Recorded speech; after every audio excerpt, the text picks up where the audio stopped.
waxaan aad iyo aad ugu mahadnaqayaa deegaanka halkan ee reer Coodanle ee sida fiican noo soo dhaweeyay shantii jeerba aad baad noo soo dhaweysay ilaahay raallihayd ka noqdo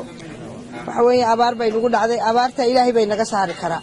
midun baan doonayaa halkan inaan ka idhaahdo waxa weeyaan biyaha ilaahay dhulka ka soo saaray ilaahay baa dhulka ka soo saaray soo maaha haddaynu dadka ka sheegano hadday qof haraadanaynu biyo siin weyno biyaha ilaahay way naga qarin karaa waa wax fudud in ceelka biyaha laga helo biyo laga waayo waxaana looga waayi karaa waa haddii qof ooman oo ku soo hirtay oo ceelka is soo dul taagay la yiraahdo biyo lagaaga dari maayo ila xoog baynu kula soo baxnay ma karti baynu kula soo baxnay ilaahay bayna siiyay dhulka hoostiisa inaynu biyo nadiif oo cad ka helo waa ilaahay qudradiisa ilaahay waxyaalaha mucjisooyinku inagu tusayo in dhulka ay roobna ka doo oo dhulkii kale abaara dadkoo dhan iskugu yimaadaan haddana 14 cisho gudahood biyo uga soo baxaan nadiifi waa ilaahay qudradiisa ilaahay laakiinse imtixaan baa daba socda haddaad u turi weydaan dadka haddaad cuntada yaree la keeno ama wixii raashin la keeno iska horeysiin weydaan dadka idinku soo guuray haddaad biyaha dadka u diidaan intaba ilaahay wuu inaga argoosanaya wuu waayina waxa ilaahu aanan waay ilaahu biyaha aad siisay biyo khayr qabo oo xoolihiisa dadku ay ka faa'iideystaan nooga dhig inaguna aynu isku naxariisano ilaa markuu Coodan la tagayo ilaa markuu ku dhufanayo waa in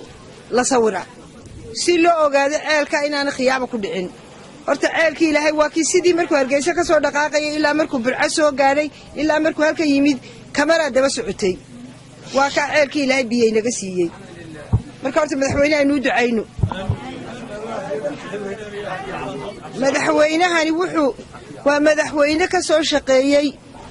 dawladda ka waaweynteena oo wasiir soo noqday oo mashaariic ka waaweyntan haday tahay dekada Berbera haday tahay warshada sibirka haday tahay wadada aynu marayno waa madaxweyne ku soo goostay awood iyo aqoon iyadoo Soomaaliya nahay maantana garanaya wixii dadka u dana hadiya jeer isagu wuxuu ka fakeraa inay ummadani ka maaranto booyad yaro la isdaba wado iyo mucaawano yaro la isdaba wado iyo ajnabi la baryo wuxuu hadiya jeer yiraahdaa hadiya jeer inagu aynu gacanta isqabsano in waxeena qabsano intii ay dawladdaasi joogtay riig la qoday ama wada la sameeyay ama wax umada u dano ay dadku wadaagaan la sameeyay de markuu ka tagaa la tirin doona la sheegi doona waa wax fara badan haday tahay lacagii la bedelay haday tahay darajada aynu arkayna ciidankeeni subeehiga ahaa ilaa ka u hooseeyay waa fikradaha lagu shaqaynaya hadda cid kale ay tiraahdo ana fakarayo waxa keenay waa been waa fikradiisii wasiir walba wuxuu ku shaqeeyaa